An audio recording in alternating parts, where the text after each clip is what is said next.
The ultimate deck podcast. Need a show about outdoor living? This is where it's at with your hosts Shane Chapman and Way Laurent. Thank you for tuning in. Now let the show begin. Yeah, the ultimate deck podcast. Let's go. Welcome back, ladies and gentlemen. Episode 203. Tricked you on the last one. Mistyped the episode number. We're actually 203 or 217, depends on who's counting. How you doing today, buddy? I'm well. Shane Chapman, Wade Laurent here with you Friday afternoon, episode 203.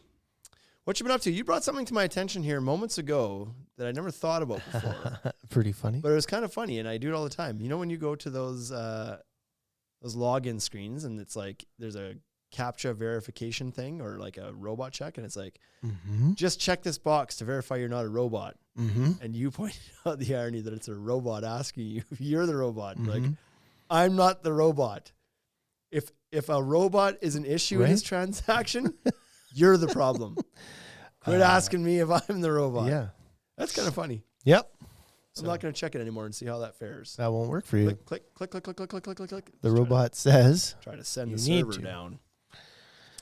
What are you up to? We're leaving for Vegas on Monday down to IBS. Excited? Yeah, Monday afternoon. Yes and no. Okay. It all kind of happened pretty fast. It sort of snuck up on me. You know? It did. I keep forgetting that it's like Monday already. I'm just now kind of wrapping my head around the fact that we leave in a couple days. I was like getting ready. So this weekend I'm going to go to the cabin with my dad. We're going to go skidooing and like play around in the snow for a little bit. Yep. And it's supposed to be really cold. It's supposed to be like minus 30. So I need to take my dog and check old Chipster into a daycare for the weekend. Okay. And I was like, yeah, well, that'll be good. I'll just drop him off today, like Friday afternoon, and then I'll pick him up on, well, I can't pick him up Sunday because I have to pick him up by 4 and I won't be back by 10. So I was like, well, I'll pick him up Monday. I was like, well, no, that doesn't work. Like Monday I'm leaving to go to Vegas in the afternoon. So it's like, well, shoot, like I got to put Chip in there today for a week. For a week, yeah. And I hadn't processed all of that, right? Yeah. I was like, yeah, I'm going to go to the cabin. That'll be good. And then I'll come back and then we'll do some work for a bit and then we'll go to Vegas. And then it was like, nope, it's Monday. It's just like you haven't been anywhere for a while. And then all of a sudden it was like Vegas, Winnipeg, Vegas. And we're all kind of, and Christmas in between there. So it was just like busy traveling. Yeah. And Winnipeg was a full week for me as well. It was like, yeah, for you it was a couple days, 3 days, right? Yeah. So, but yeah. Anyways, it'll be good. I'm excited to go there. I don't think I'm going to see anything that's earth shattering or brand new. There's nothing on the radar for what I want to see. You know what I mean? Like sometimes you go to these shows and you're like, whatever. Trex is releasing a new board. I can't wait to see it. I want to see the new board. But it's like, I don't know of any of that stuff that's happening. Yeah, Deckers released some stuff in November at Deck Expo. So we saw that there. Like there were some things that got released there. I'm sure they'll be back. And so not brand new. You never know though. But it was like new, like IBS can catch you. Was it really new? So it was like, it was the same board with better traction. Yeah, yeah. So like, well, and they had that other line too. I can't remember what it's called. But anyways, that was a bit of a surprise. Oh, there is a chance that like TimberTech's framing might be there.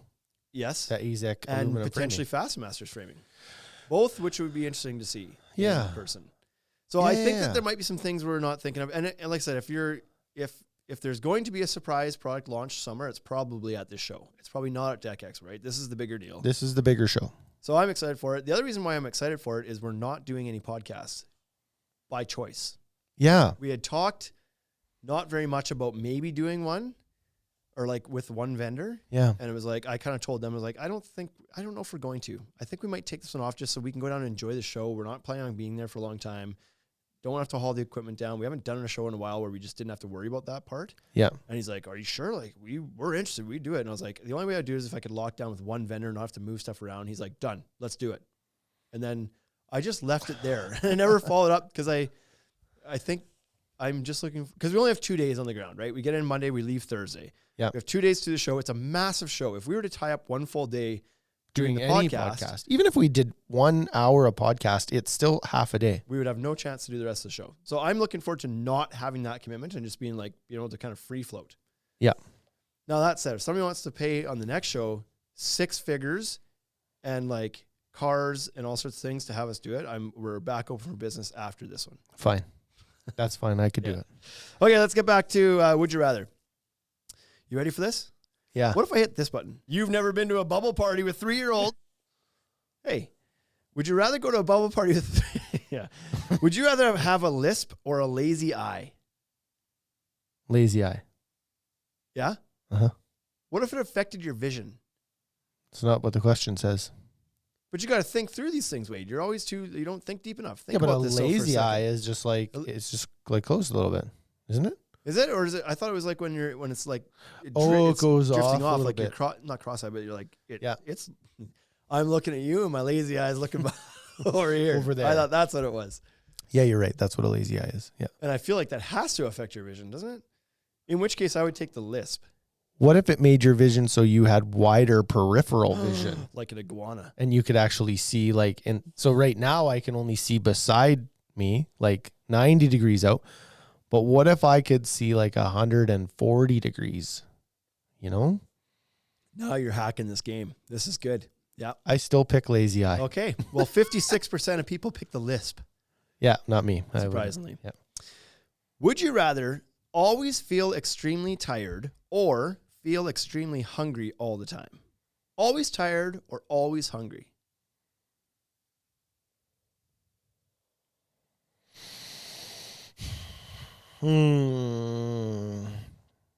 I think, oh boy, I think always hungry. I'd go always tired. I feel like I operate I was mostly tired all the time yeah, anyway. You already operate like that. Yeah. And hungry, I would be not a good human if I was always hungry. First of all, I'd probably weigh about 350. Yeah. And then I would just be pissy with everybody. So I Just don't always hungry. like. Can you I imagine? don't get hangry. Like lots of people do, but I don't get like. I'm not like that. I don't get grumpy. I can. It's not guaranteed every time I get hungry that I'll get hangry, but usually at like supper time or dinner if it's planned. If I'm like super hungry and supper's not ready and not like it's far from being ready, it's like You walk in, you're like, "What have you been doing all day?" no, not like Just that. looking to pick a fight. Let's go.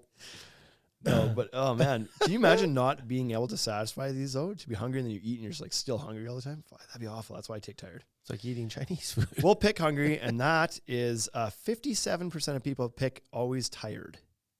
More popular answer. Yeah, I don't know. So I you're think that's wrong probably- again. I think that's because lots of people are tired all the time, but I don't like being tired. I don't like being tired either, but And I do feel like often just I am am hungry. I'm kind of like often. lazy about. I don't So have breakfast and you're I a guy don't who have doesn't lunch. eat all the time anyway. Yeah, Yeah. you picking that makes sense. And so I would say that I feel hungry most of the time. What'd you have for lunch today?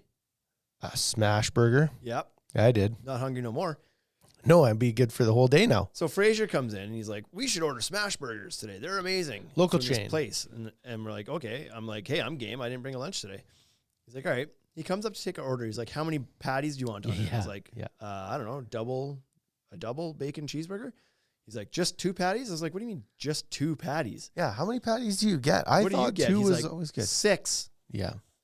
Come on. Mm-hmm. And then I looked at the menu, like the skip the dishes thing, and it was like, if you go to double cheeseburger, it then like the options is like add a patty, maximum of 10. So they would let you put 10 patties on this burger. Yeah. So he legit ordered 6 patties. It was like 3 inches of meat between that bun. I mean, like So like the dude's got a big mouth, but not. what we need to do, the reason it's called smash burger is these burgers are smashed flat. Yeah. They're like But flat. still. They're not.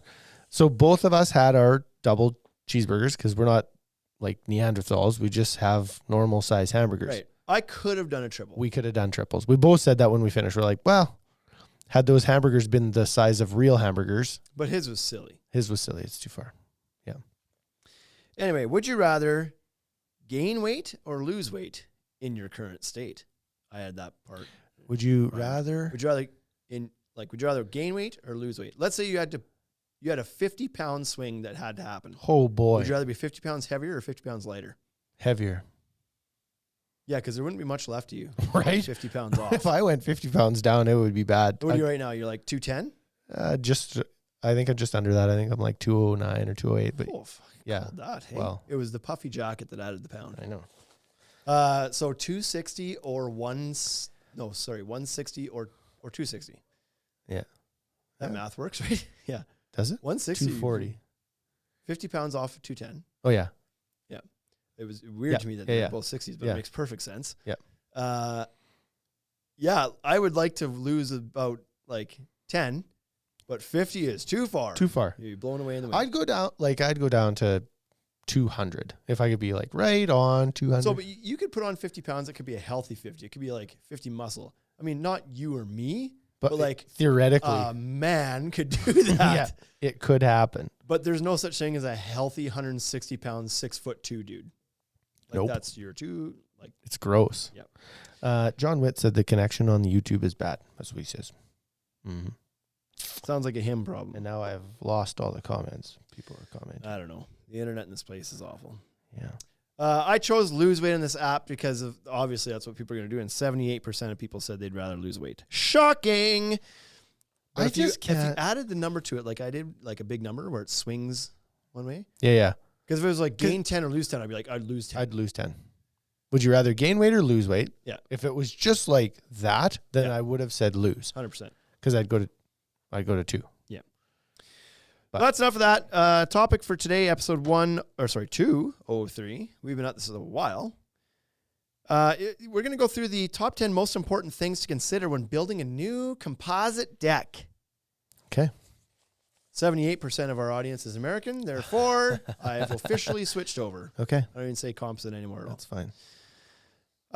Number 1, budget. Determine how much you're willing to spend on the deck and plan accordingly. I like that this is number 1. I feel like this should be number 1. Totally. This was not intended to be an ordered list, but this should be number 1. You got to figure out what you want to spend because it can, as we know, it can be wild. A deck can cost, like Scott Kelly's going to hate me saying this, but a deck could cost $2,000 or it can cost $200,000. No, but you need to know that because if it's going to be $2,000, it's not Scott Kelly building your deck. Correct. It's not anybody building deck. It's you building your own deck, and Right. it's like a ground level pressure treated. But it's possible. It's possible. A small deck could be $2,000. Yep.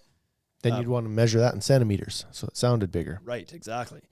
But you definitely got to have an idea of that. Now, it's tough for people to have an idea of that because they have no idea. They have no reference what this is supposed to cost, right? That's the thing that we run into all the time is people like, what's your budget? Oh, I don't know. I'm not really sure what it needs to be. Yeah. So how do I answer that question? And I sympathize with that because we've talked about this before. If I'm going in to buy something that I have no idea about, I also don't know what I'm supposed to expect to budget. Like I think I've used the reference before. If I'm going to go buy a guitar, I have no idea. Yep. What's your budget? I don't like $500. Is that a lot? Well, it depends on what guitar you're buying. Yeah, exactly. It could be $180 and it could be like $5,000.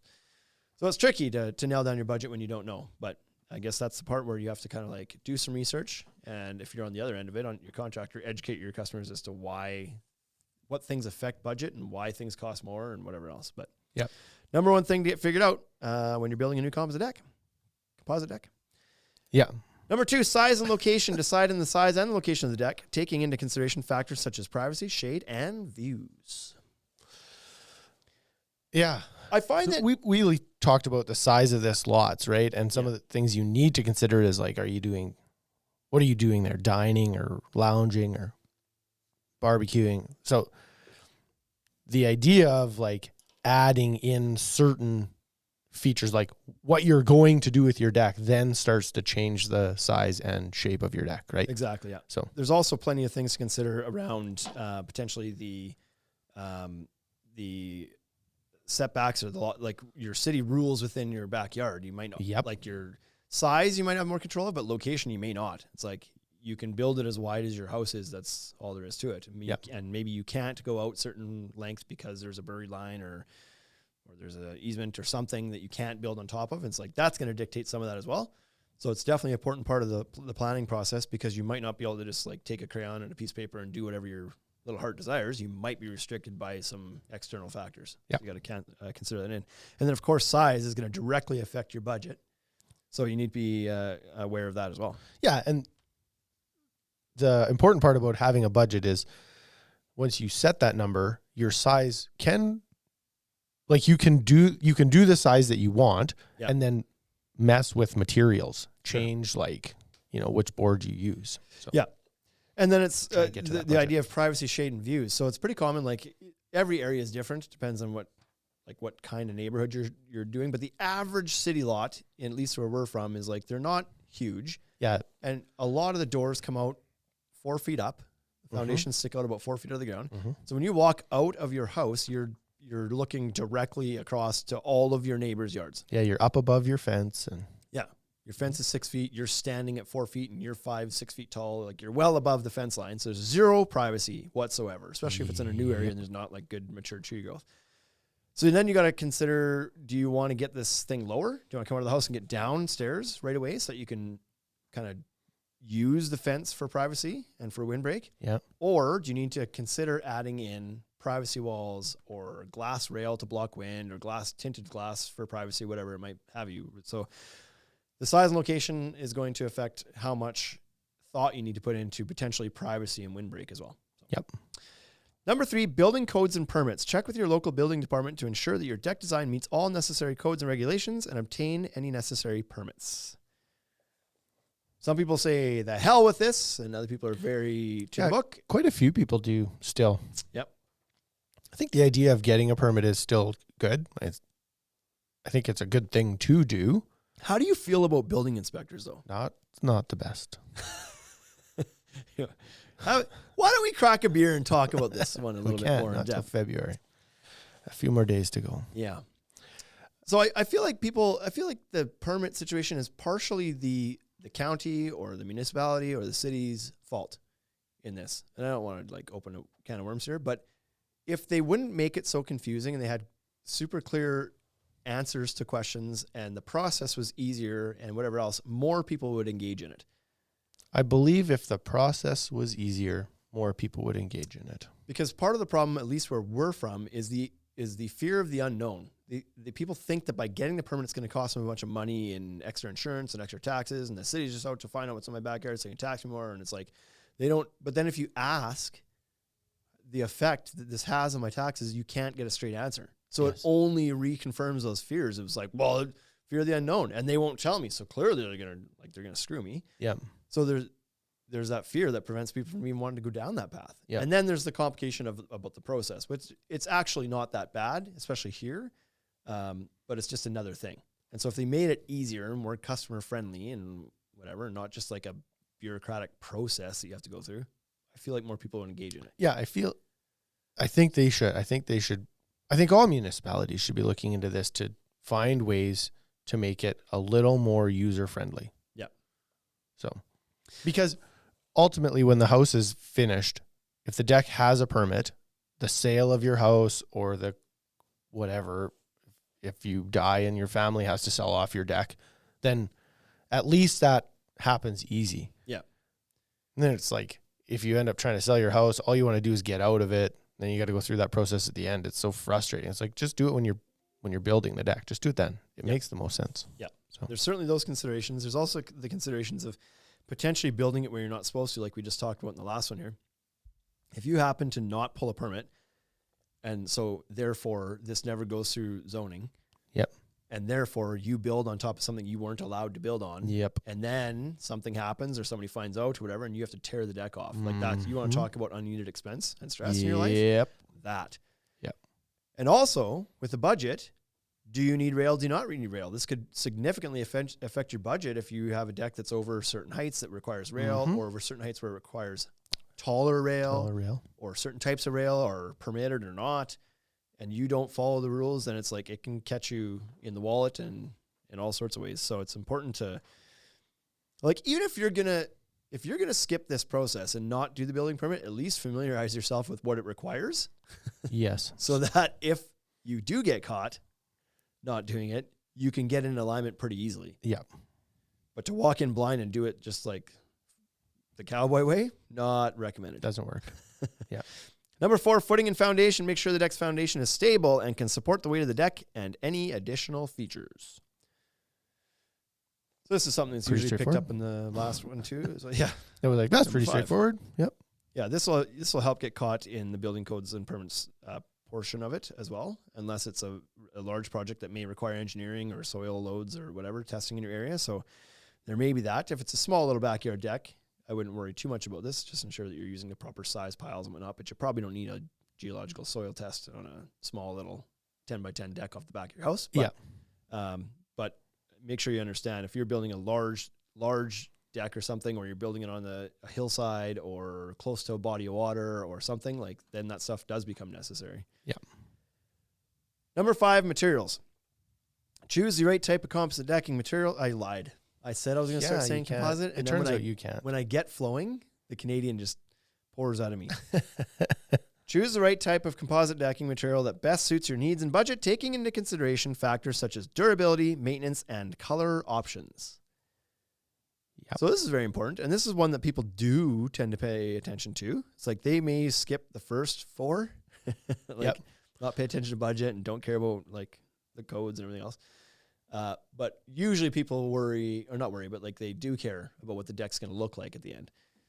So there's a few considerations from this one, not only what it looks like, but also the maintenance factor of it. So whether you're going to use, this is about composite decking, but part of that thought process before you get here might be, should we do wood? And is there maintenance to that? Is there maintenance to composite decking? Which brands have different warranties? Which brands are more durable for my large dog that's going to be running around on it? Which one's going to have better traction because my grandma comes over lots? Yep. Or it's the main access to your house. Is this one super slippery? Like there's things to consider because they're not all the same. And some brands and lines excel in certain characteristics and others do not. For example, if you need the thing that has the bestest traction in the market, you're going to go Decorator's Voyage. It's just the best traction in the market. But if you need the best durability, then it's probably not Decorator's Voyage. Maybe then you're looking at Trex Transcend or something else. So it just depends on what you need. And then the aesthetic of it too. It's like, maybe you don't like the look of Decorator's Voyage. Maybe you want a more aggressive streaking, or maybe you want a more subtle transition streaking like Fibron or like, So, and then and Moisture Shield has like everybody's got their thing, right? Decorator's is like no expansion contraction and really grippy. And Trex is like, ours is super durable and like good hard shell cap on it. Yeah. Moisture Shield's like, Good we've color. made ours cooler. And like everybody's got their thing, right? Yeah. Unfortunately, nobody's got all the things. Not yet. Or this would be an easy decision. But that board would cost $20. I was like, it'll be a budget decision. You won't be able to afford it. Yeah. So Number 6, design and layout. Decide on the design and layout of the deck, including any additional features such as railings, stairs, and built-in seating. This is one that people don't understand. If you haven't done a lot of like designing a decks or built a lot of decks, you don't think about these things sometimes. And that is like traffic flow and how much dead space you create by positioning stairs in certain spots or whatever. Yep. People don't think like they rarely think about whether the stairs functionally make sense where they're going. Correct. They're just like, I want it to line up with my garage door. Okay, I guess aesthetically and maybe functionally that makes sense to do that. However, sometimes by putting it there, you've created complete unusable space in the middle of your deck, and now half your deck space is unusable. If you move those stairs over to the corner or something, more out of the way, because that 4 foot by 4 foot square or circle at the top of your stairs you can't do anything. It's unusable. So if you have a small deck to begin with and you put that space in the middle of the deck, you've rendered the entire space unusable. Yep. For traffic flow. Mm-hmm. So there's that part of it for sure. Yeah, that one is. It always seems like people struggle with that because I've used this term before, this phrase before. It's like, I don't know what I don't know. Mm-hmm. Right. And so that's where, contractors or designers or like people like us could help with that. Right. It's just like, we've seen more. We've thought about this longer. Yeah. So the other thing they don't think about sometimes with those stairs is people like to get fancy with stairs. They like the aesthetic of like this big sprawling set of stairs. Yeah. And they walk in and be like, I want to do this. And it's like, sounds good. That's no problem. We can help you figure this out. But that set of stairs is going to cost as much as the rest of your deck. Yeah. So does it fit within your budget to do that? And then they get the quote and it's like, what? 20 grand of materials? It's like, well, yeah, 8 of it's in the stairs. Yep. You could cut those stairs back and this could be a $14,000 deck. Yep. Oh, so that's a big consideration. The railing thing again too. What kind of railing aesthetically, what kind of railing do you want? And functionally, do you have wind concerns? Do you have privacy concerns? Yep. Do you have cost concerns? You have a toddler that can't stop throwing stones. Right. The worst. Do you even need railing? Some people are like, I don't want railing. It's like, okay, sounds good. The deck's 3 feet tall. It's like, well, you've got a choice to make. You either follow the rules and you do the railing because you technically need it, or you take a chance. But the liability is on you. We're not in the wild, wild west anymore. That's right. Number 8, drainage. Ensure the deck is designed with proper drainage to prevent water from pooling and causing damage. You know, that seems to be something that's a lot more important on a linoleum deck. Yeah. You know, did you build your decks with a grade on them? No. Yeah, level, right? Yeah. So did I. Because you can't pitch the water anywhere. The planks are 5.5 inches wide, and then there's a 1/4 inch gap between them. You're not draining the water anywhere. It just falls off. You might run it. And even if you did pitch it like a bit on the deck, over a 5 foot span, the pitch is so small within the grooves, like within the embossing of the deck board, the water's not going to run off. A 5 either. inch. It's just going to sit within the grooves. Like it's not, Yeah. you're not going to get it steep enough. But you're right though. When people go and do these like a Duradeck vinyl solution, if that's what you want to do, that's fine. However, the required pitch in those things means it's a very not aesthetically pleasing look, nor is it, in my experience, pleasant to sit on because you can feel the pitch sitting on it. Yeah, for me, it was always an aesthetic thing. I absolutely hate how the railing looks on a deck that's pitched like that. It drives me crazy. Yes. So you either put your post plumb at the house, like plumb to the house, and then you have to get custom glass so you can change your spaces on the side so your reveal between your post and your glass is the same.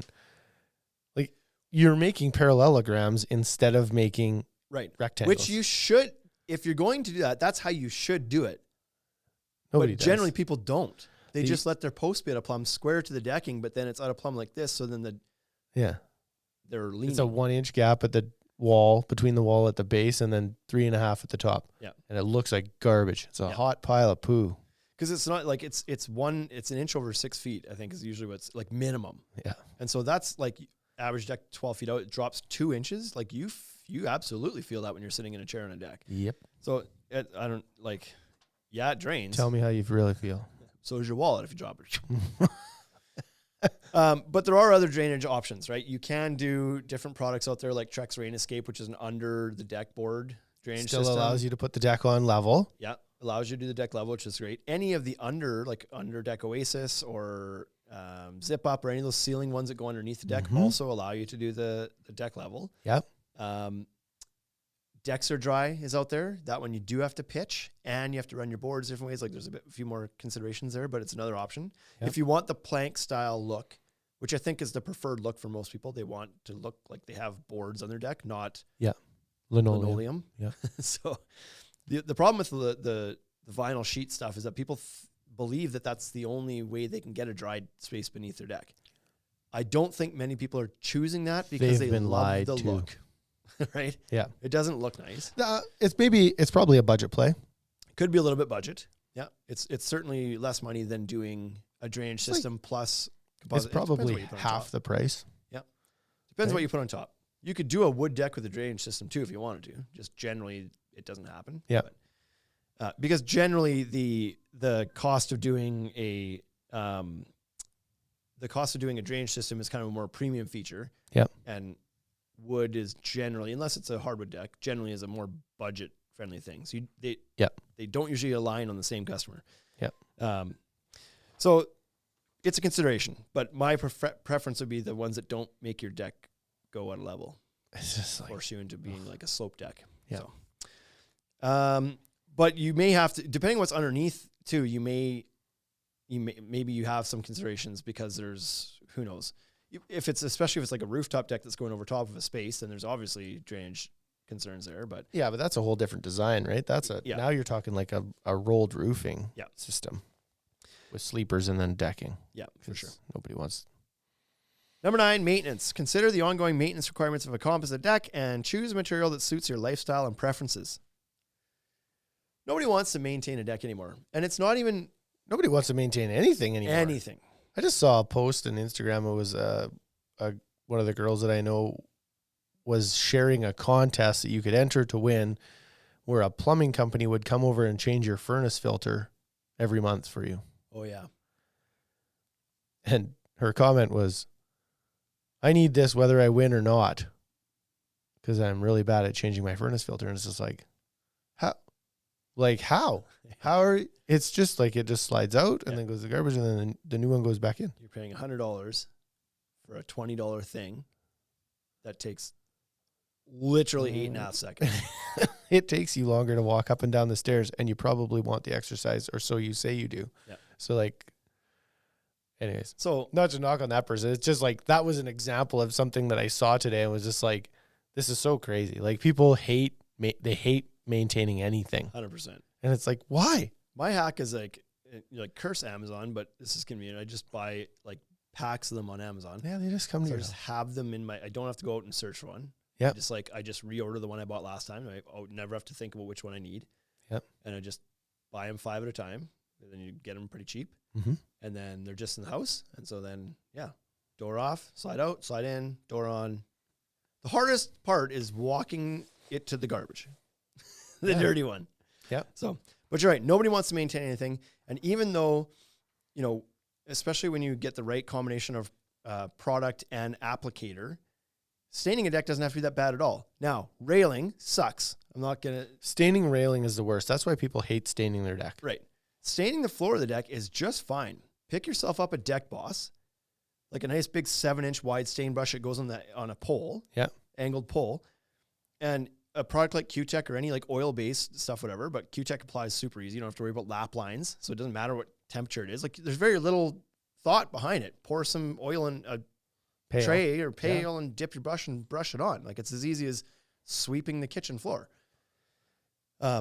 But if the rail sucks, so do the wood deck fine, but consider aluminum rail or something and avoid the maintenance part of it. Yeah, or even like a hybrid rail system where it's like metal pickets, like a Titan system or sure. So then you only have to worry about the top and bottom rail and the post or something, but not because the pickets are the worst part. Yeah. But anyway, and you can spray those too if you do have wood rail. You could put it into a pump sprayer or something and like make life a little bit easier. But then it's messier too. Like anyways, it's not the maintenance part. People don't like it, and it's generally not fun. But depending on what it is, it doesn't have to be that bad. But if you do that properly, like you can take a cedar deck or even a pressure treated deck and you can make it last as long as the wood ones or the composite one. Yeah. Right? Yep. I've started to see some posts where people are now talking about their composite decking is fine and their framing is failing. I've started to see those show up now. And so some guy at hockey the other night was talking about it and was like, my deck is just like, it's still so good. Like the decking is fine, but the frame's all spongy. I've like, now I'm going to have to change this. And I was like, yep. Yeah. And so that's where Here we go. Steel framing. Well, steel framing or a bare minimum, a joist tape. Yeah. Some people did that, but it's how still people hard. are still arguing against that stuff, I have no idea. There's still some contractors out there like, I'm not doing that. Prove I don't it. need it. It's pressure treated. It's going to last forever. I don't know what world you live in. Clearly the one where you never go back to your job. So you just like tail light warranty, but it's not fine. And it doesn't last as long as it used to. And these things do happen. Mm-hmm. And so it's not a giant money grab. It's a little bit of money on an overall project. It's a tiny amount of money. The average deck is going to use like $200 or $300 of the tape. Mm-hmm.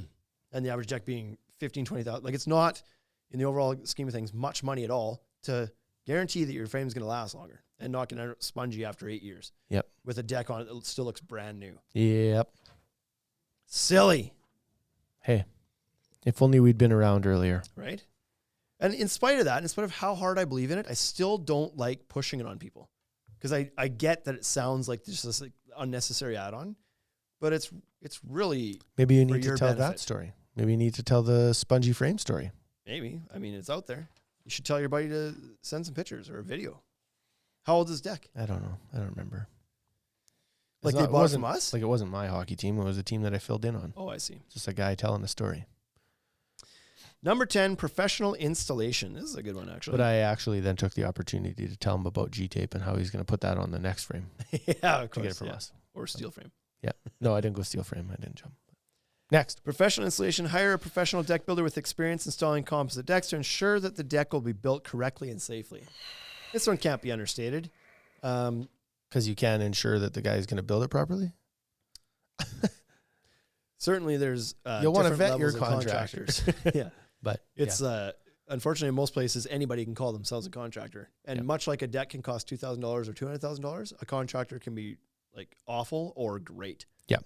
And so if you get a good professional specialized deck builder, then you found a great one. Yeah. If you get a guy off the classified ads who shows up with a rusted out truck and But like you should know that, you know, like you should know that kind of going in. But people don't. They do know that. Yeah.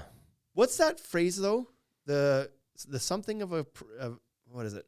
The price thing, where it's like the allure of a low price is I can't remember how it goes, but it's like You're killing it so far. The point of it being like a super cheap price is just so attractive, but it's going to cost you a lot more in the long run. That's not how it goes. Yeah, it's the taste. What is it? The taste. I don't know it, man. The taste of the sweetness of. I'll never get it. Anyways, make sure if you're going to hire a contractor, you don't cheap out on that. Yeah. I guess is the moral of the story. If you have decided you can't do this, you've already decided that you're not going to be able to build this deck for the cheapest way to do it, which is to build it yourself. Yep. So make sure you don't put yourself in a position where you've paid to have it done and you end up with something awful. Yeah, and then you have to pay somebody to do it again. And that's expensive. That's why my slogan is nothing's more expensive than cheaping out. Yeah. Because that plays itself out frequently. Pretty fast. And like fast. Yeah. Right away. So if you don't know anybody in your area that you know is good, then vet your contractors, get a few quotes, interview them. Like, don't shop on price, meet them, have them come out. The good ones often will charge a consult fee. That's not a bad thing. Yeah. It's a good thing. It means they take their business seriously. Yeah. And like, make sure they show up in time, make sure they get a good vibe. You get a good guy from them. They're hiring you as much as you're hiring them. It needs to be a good fit. Yeah. But if you're going to go professional, hire a professional. Don't just be like, well, he's a contractor. That's an empty word. Yeah, because you don't want, like I was talking to Tyler from Compound Decks the other day, and we were talking about framing a house. There's no chance that I would frame a house. Do I have the ability to do it? Yes, I do. I understand it, and I know. Would I get it wrong? Certainly there'd be some things that are wrong. But like when you're framing a house, you need to hire a framer. Right. Who knows how to frame a house, because that's what they do every day, all day long. And they're efficient at it, and they have the right tools, and it'll be done better than if I do it. Exactly. I would not hire a framer to build a deck for me. Yeah. Because yes, it's still a frame that needs to be framed, but it's different. There's different blocking, and there's different ways to secure that to the ground. It's a trade in itself. I know it doesn't get the recognition being a trade in itself, but deck building is a trade. Because it has both elements of like frame and finish. Right, exactly. And there aren't many trades that do. Right. Plumbers, electricians, because but typically they have two different crews that do that. When you build a house, you usually have a rough-in crew, and then you usually have a final crew. They're different people. Yeah. So. Yeah, deck builders they're a special breed. So yeah, it is what it is. And you're right. Like sometimes to use a framing reference, you might look at two guys that say they can frame your house. One's a professional framing crew that does this all day, every day. That's all they do. They've been doing it for 20 years. Yeah. And they charge I don't know what a framer charges, but let's say they charge $5 a square foot to frame your house. And then you have another guy comes and he says, I'm going to charge whatever. $3 less, whatever. $3 a square foot. Sure. $3 a square foot, or like hourly rate or something like that. And you think they're the cheap ones. And then what ends up happening is they either take twice as much time to do it. Yep. So then if they're on the hourly clock, which looked cheaper to begin with, but they took longer, or they find out that they can't actually do it for $3, and then they're charging back or quitting in the middle of the job and be like, we need more money. And it's like, then you end up paying $5, $6, $7 a square foot anyway. And it's like, oh, well, sir, I didn't think I had to put the windows in the house. Yeah. Like I thought I was just talking framing. It's like, no, that's what a framer does. You frame the house, you have close it. You close the house in. Yeah. You put the doors in, but you don't like adjust them, and you put the windows in, but you don't seal them. They're just, anyways. Yeah. So hire somebody who knows what they're doing. It is tricky, unfortunately, but just do your due diligence. Yeah, exactly. When you shop for a car, you go and check out a bunch of different cars, and you drive them all, and you try them all, and whatever, and you make sure you get one that's a good fit. Your deck should be the same. Similar. Go check out all your materials, check out who can build it, try them all. Yeah. And don't waste guys' time, kicking tires, but just be diligent. Yeah, like get 2 or 3 quotes. Don't get 10 quotes. Yeah. That's it. That was a list of 10, Wade. So we got through it. We sure did. Okay. IBS, if you're going to, this will actually get posted on Monday morning. So this will be Okay. like the week of IBS. And so we'll be on our way. We get in Monday night. Yeah, we Is that leave right? here at 4 p.m. But we're there like early, aren't we? 7 or something. Or Oh, okay. Well, not bad. We can make it. there's a 1 hour time change on that, I think. Yeah, okay. So if you're going to be at IBS, look us up. We'll be around there on the show floor. Not doing a podcast, just hanging out. Our buddy Tyler's coming with us. Is that confirmed? He's That's coming done for deal. sure? He's going to come to Regina, fly with us. Oh, he's like on our flight and everything? He's staying in my hotel room. He looked up. Serious? Yeah, he looked up rooms. He looked up rooms. He was like, "Where are you staying?" I was like, "We're at the Rio." And he was like, "Okay." And then he messaged me later and was like, "What did you pay for your rooms?" He was like, "They're like $500 a night." And I was like, "Well, I don't know. They're not that." Okay. And I was like, "Why don't you just stay with me?" I was like, "I think I have a king, but there's almost for sure a pull-out couch, or we could get a cot or something." And he was just like, "Yeah, is that okay? Could I do that?" And I was like, "Absolutely." And then when we come back, just stay at my house and then go Don't home the tell next day. anybody. Yeah, stay at my house and go home the next Happens day. in Vegas. Yeah, exactly. Yeah. So Well, I didn't know that. So he's coming down here. He's on our same flights, like there and back. Like we're Yep. traveling together. we're gonna travel together with him. Cool. That's Well, that'll be happening. good. Yeah. That'll be good. So if you see us on the floor, stop us, say hi, and hopefully you have a great rest of your week, and we'll see you next time.